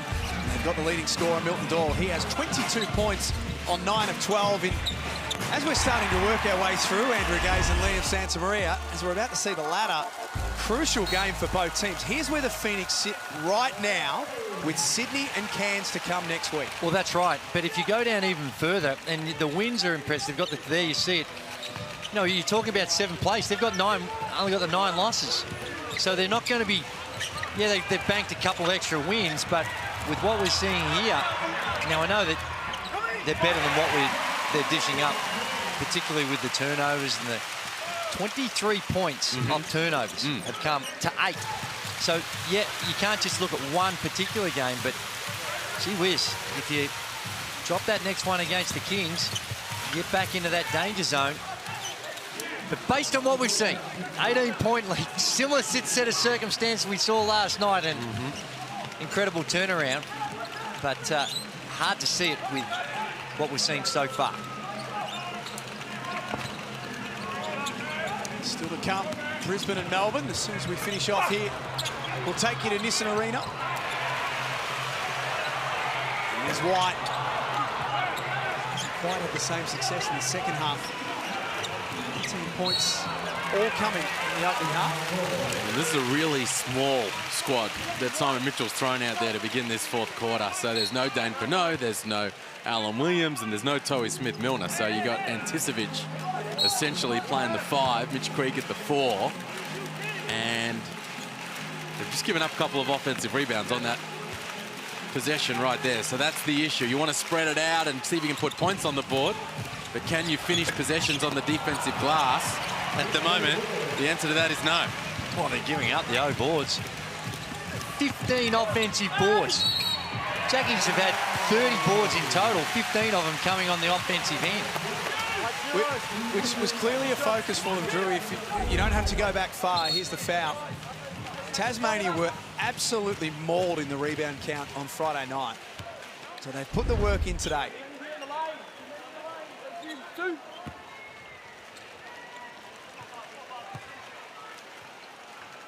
And here's the thing that people look at this and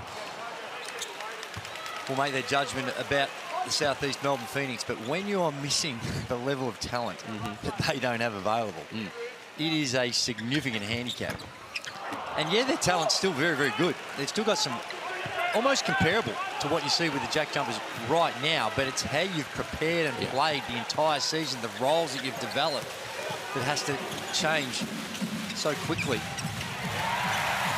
Jet with the steal. Leads the competition in that stat. Picks off another one. Here's Sean McDonald. His first points of the afternoon. Bang, timeout.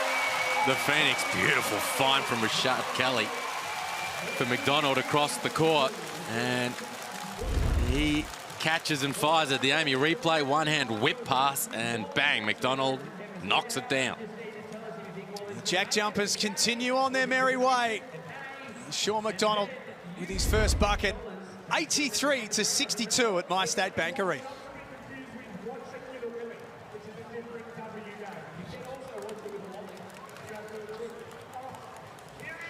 So an early timeout from the Phoenix. They've seen enough. Well, they asked some questions in that at the start of that 3rd quarter, didn't they? And they cut it to 7, the Phoenix, and they look like, oh, hold on, there's a chance they might make something of this ball game. But the response from the JackJumpers has been really, really impressive in the moment, and then ever since then, they just have not taken the foot off the pedal, blown it out beyond 20 points, and just continue to answer the call as the turnovers continue to stack up for the Phoenix. They've tipped over 20 now. 26 is the high for any team this season. And the way they have been going, they may just give that a nudge here this afternoon.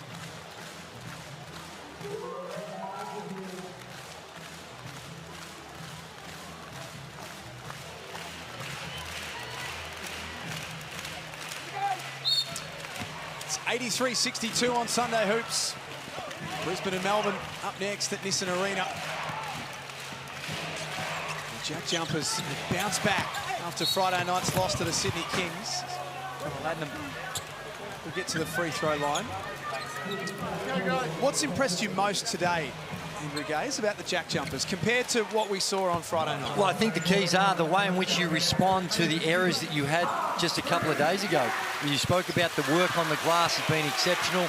Defensively, changed the way in which they played, being more disruptive, picking up the floor, getting those turnovers in the half court, taking away a little bit better, doing a better job of taking away some of the penetration. Yeah, Creek got off to a flying start, but he's only had a point in the second half. And the way in which they've been able to recognise some of their problems and make the adjustments has suggests that what there was against the Sydney Kings was the anomaly.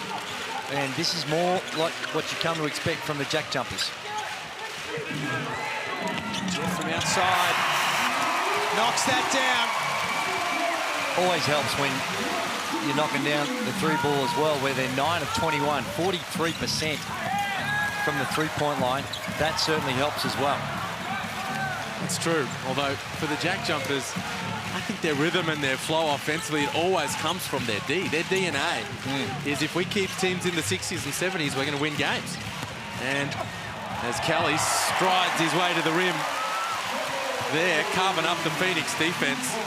As Paulo Kennedy pointed out in the preview on NBL.com.au, another turnover for the Phoenix. Good hands from Doyle. Up high for Kelly. Oh, boy. Showtime. Party time at My State Bank Arena. This is going from bad to worse for the Phoenix. And everything happening for the Jack Jumpers. Well, there's the three from Majette and the find for Kelly, and then Doyle over the top. And his import partner throws it down with authority. And this, where we saw in that first quarter, they were able to stem the flow a little bit because Creek in particular was going up. You know, was really Creek and Williams, the combinations was keeping that scoreboard ticking over. They've been there and they've been on the floor, but they've been negated somewhat. And the rest of the group hasn't been able to pick up any slack. They just haven't had enough scoring options. And yeah, we can talk about their defense, but they've put themselves in so many almost indefensible situations with 22 turnovers. I think that's season high is 26 for a team. That's the game right there, Drew. Yeah. That is the game. You cough it up 22 times, and so many of them have been those live ball turnovers. The Jack Jumpers with the double teams and the extended pressure. The points off turnovers have tipped over, what are we at, 25, 20, 27 or something at this point? 30. Goodness me. Points from turnovers 30-8. And so that would be the frustration for Simon Mitchell. Yeah, we've got guys out. But against Adelaide, I was proud of the effort and how our guys played. But the way they've copped the ball up time and time again this afternoon, I think would have him pulling his hair out. Southeast Melbourne player down, Junior Madut. He went to set a little cross screen and just got ran over. So this is going to be 2 straight losses. Let's take another look here. Krislovic just, oh no, it was McDonald, I think, that just tried to not let him get to a position where he could set that screen. Bang knees a little bit, perhaps. That point you were making, though, with the Jack Jumpers that was highlighted by Paulo Kennedy, that's one that I think is significant. Yeah, well, they've given up 90 plus, the Jack Jumpers, in 4 of their last 8 as Creek rolls to the rim, scores through the contact, and that's just not how the Jack Jumpers that we know and love. They are a sit down, play you tough, stay in front of the ball, wall up, grind it out type of team. So they got beasted in the paint against Sydney. They didn't rebound the ball very well, and they've come in here, been proactive defensively, and done all the things that are true to their character, and as a result, they're wiping the floor here with the Southeast Melbourne Phoenix. And they are 1 in 12 when allowing teams to get more than 90. So, and that's across the 2 seasons, isn't it? Correct. Yeah.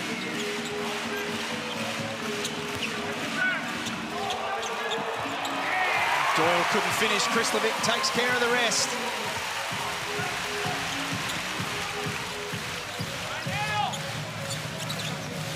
count. 25 points the difference. Have you seen Rashad Kelly's job on Mitch Creek today? Came into the starting lineup today for a specific purpose. Well, like I said, I don't think you can guard guys like Mitch Creek just in a one-on-one situation. The game is so heavily weighted in favour of the offense, it's really tough. And when you've got those elite athletes, but outside of that first quarter and a bit, where he had 14 points in no time, I think that collectively they've done a pretty good job. Providing help, really making it difficult for Creek to get in any sort of flow outside of that first quarter. Drags that rebound in. It's 10 for him to go with his 21 points, so another double-double for the season for Alan Williams. Another turnover, 24 and counted. Jet calls off the chase. Saw all the big boys stalking him to the bucket and thought, no, that won't be for me.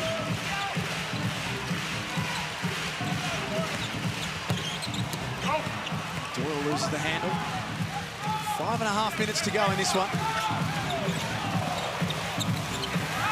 25. 25 turnovers. Krislovic again hits the glass hard. That's what he does. Fabian Krislovic, that's 6 offensive rebounds for that man alone.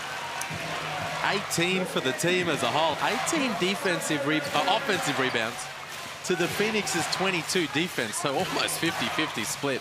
Outstanding effort on the glass from the JackJumpers. It's now a 27-point lead, which is the highest it's been at any stage today.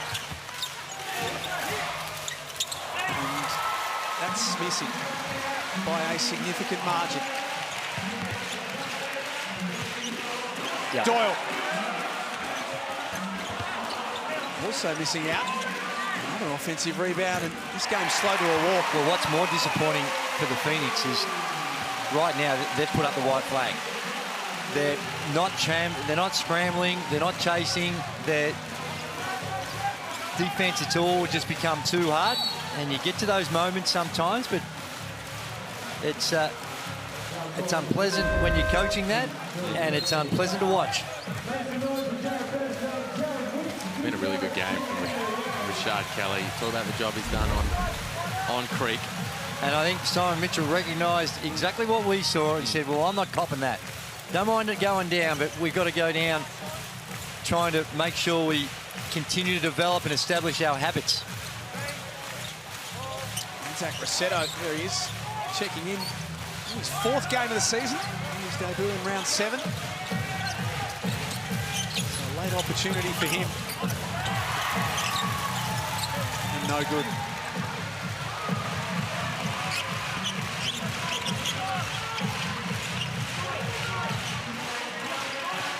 Doyle has 22 points, 9 of 15 from the field. No foul call there.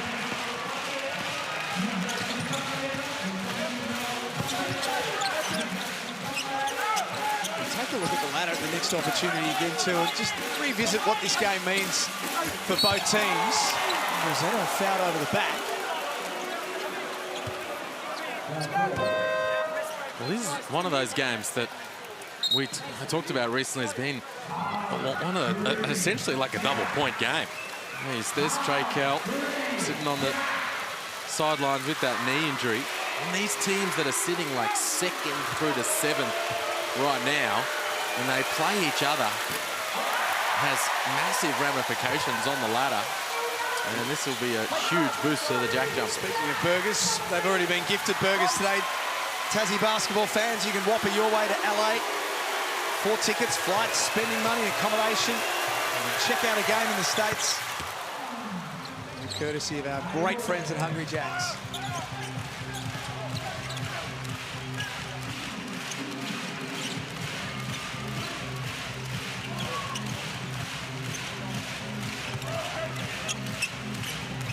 Doyle, he's not done yet. That's 25. The other thing too is when you look at the ladder and you see how even it is, it can come down to things like percentages, and this is where this is It's almost a double and a half game with the percentage boost that they'll get from an outing like this. Simple play. Again, Kyle Adnam trying to get over the top. And when the defense is that low, as we take a look at the ladder, here you see the Perth Wildcats at 10 and 8. Phoenix will go to 12 and 9. And look at the percentage, Drew. They had that little advantage, that little gap, the Phoenix, over those teams around them in the percentage column, but they'll start to lose it as a result of a loss like this. And that'll take a hit. And when you think of 7th place, Adelaide 36ers, they've got 9 losses, so they're going to be tied on the losses.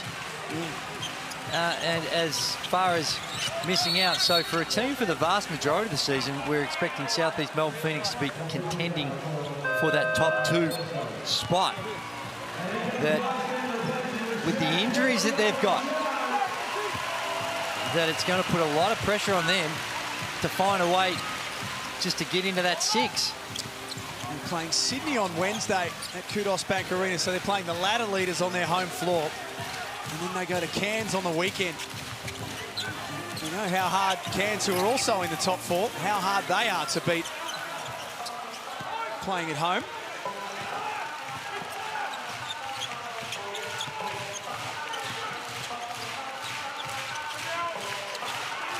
Two and a half to play. Brisbane and Melbourne is where we're headed next at Nissan Arena. Home game for the Bullets. Big news out of that game. Aaron Baines not playing today due to a back complaint. Well, that'll be good news, I suspect, for Melbourne United. They overturned that decision. Originally was going to go the way of Phoenix. He's had the back-to-back double-doubles. Aaron Baines with the Bullets looking good, playing better over the last couple of games since Christmas. That's a big out this afternoon. Nathan Sobey's playing a video game at the moment. His form in the last 4 games.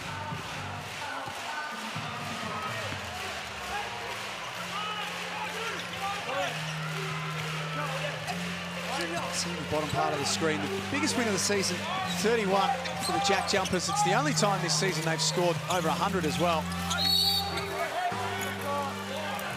No basket on the floor. 35? 35. Basket for Anzac Rosetto. Waved away. You can also see their number 7 for the JackJumpers, Walter Brown.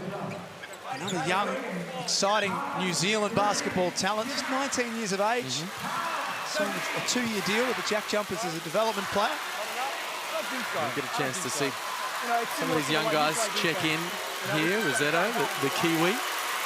The stripe right here. I'm sure we'll see Josh Tomasi, the other DP, or one of the other DPs, checking in for the JackJumpers in these next couple of minutes. Well, the Kiwis getting an education here in the NBL. The Australian NBL, that is. We do have a New Zealand team in this competition as well. Yes, we do.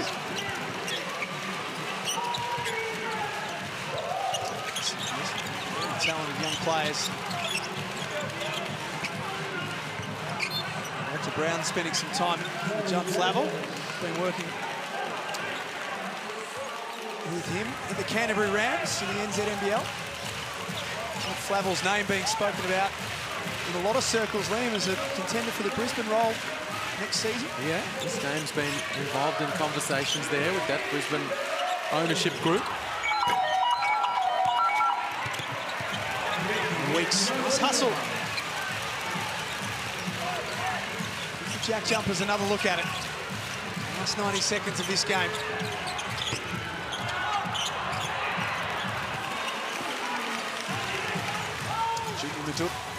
Takes care of things for the Phoenix, whose record will move now to 12 and 9. It's just starting to, as Andrew Gaze highlighted with the ladder, get to a precarious position for them.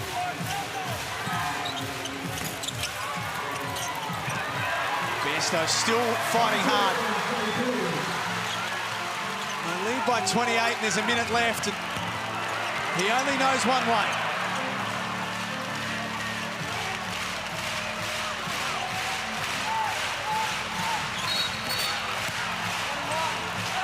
offensive foul on the JackJumpers. This will be back-to-back. Really impressive home wins for the JackJumpers. Yeah, they lost to Sydney and they didn't put their best foot forward in that one. But the win over New Zealand was a really good one. The JackJumper fans were loud and enjoyed that victory, and they've come out and taken care of business here. Really got on the front foot, applied the pressure, grabbed control of the game, and have never let go. It's going to take them to 5-4 on their home floor for the season. Walter Brown. Just about popped the roof off My State Bank Arena. Fans have been begging for it. Do it.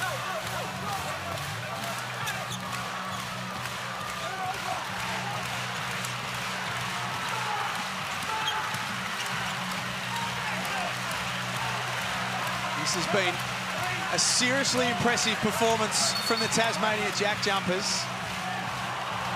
Phoenix might get one last bonus possession. If you're closely guarded, you can't hold the ball for 5. Fouled him after the violation.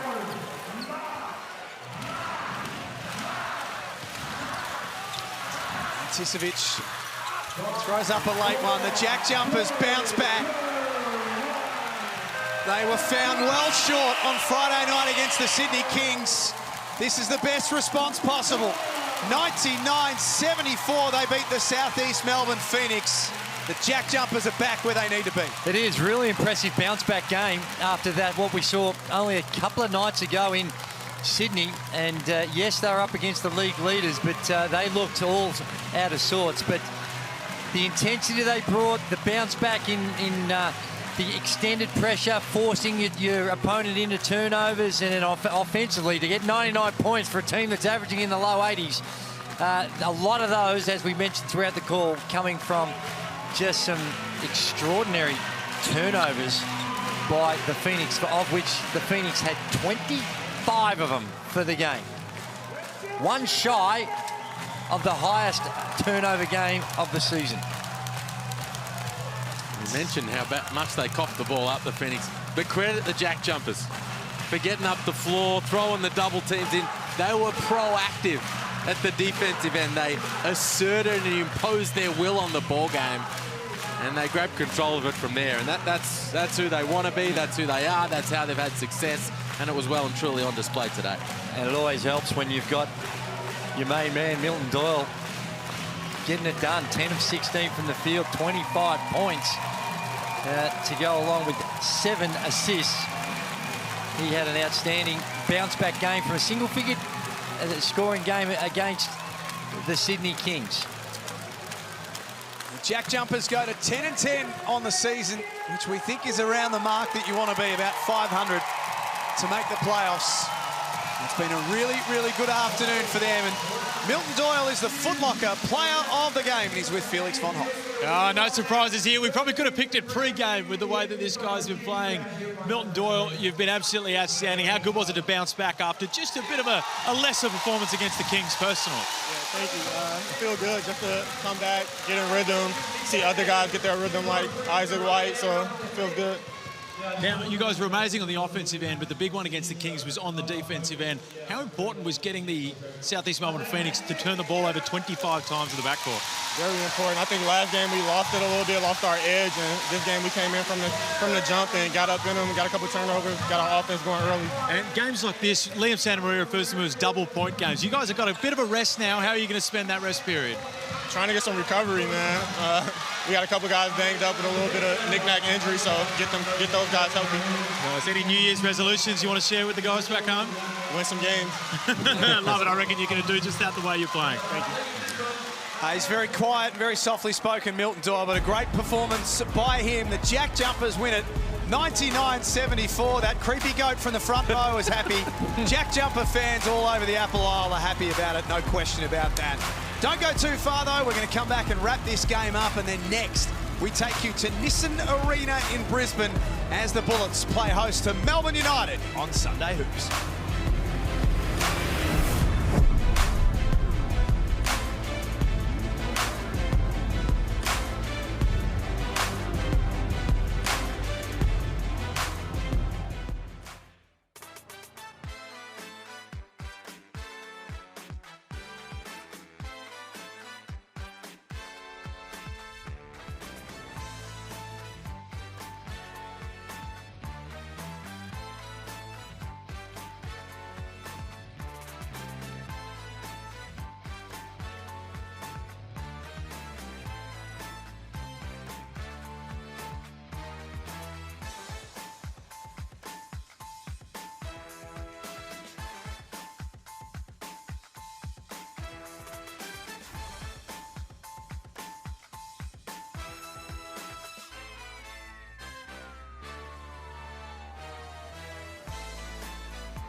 The JackJumpers start 2023 in the best way possible. Winners this afternoon at My State Bank Arena, 99-74. Milton Doyle, the player of the game with 25 points on 10 of 16 shooting.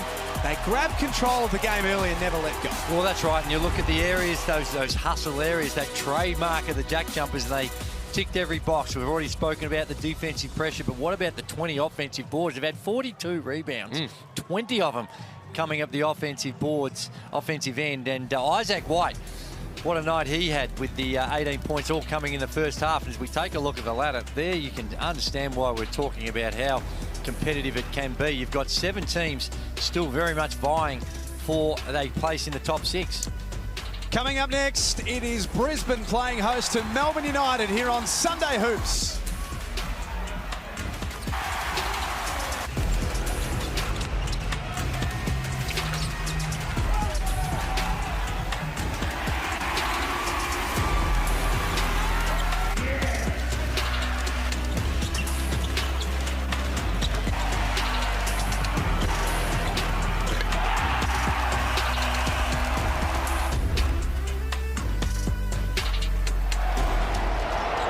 This program is brought to you by Hungry Jack's and Bunnings Warehouse.